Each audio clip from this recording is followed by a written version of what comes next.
This video is a quick checkup to make sure you are ready for your exams.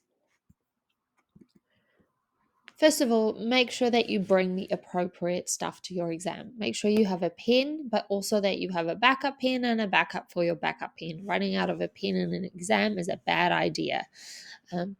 Rulers and highlighters are also helpful to have. If you're bringing a calculator to an exam that requires a calculator and has these approved, make sure it meets the approved calculator list.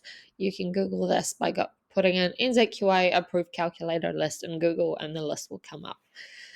Also, make sure you're bringing a clear water bottle. Water bottles are supposed to be clear so that you can't stash away secret notes in them. Also, brain food in a clear container. Make sure that any food that you bring are exam appropriate, so not loud, crunchy, anything like that. Make sure you bring tissues. All the staring down at the table can make your nose run, and there's nothing worse than somebody who's sniffing in an exam. Make sure that before the exam you arrive 20 minutes early. You will need to check in, have a roll done. You'll need to make sure that you're nice and calm and that you have found the exam location, which will be up on a whiteboard every morning at reception. So make sure that you arrive early. You will start writing the exam at 9 o'clock and at 12:30. So make sure you are there before then. Ensure your water and snacks are in clear containers and not loud. And make sure you bring all your pens and stationery. During the exam, please remember to turn your watch and your phone off and place them under your seat on the ground. That way, if some numpty forgets to turn off their phone again, the exam supervisors can turn it off without you compromising your exam. Make sure you are seated in the right place.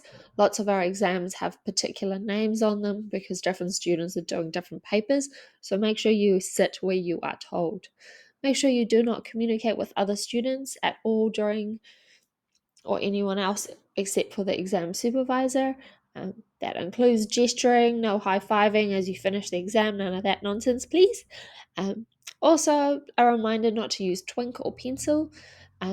If you do and you get your exam back, your teachers are no longer allowed to remark it if you've used pencil or twink.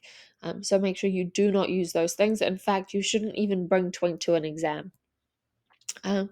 Just a reminder that if you're sick during a mock exam does count as an assessment, so you will need to complete the extension request form if you are sick or if something else happens, for example, family trauma or anything serious like that. However, otherwise you are expected to be at your exam.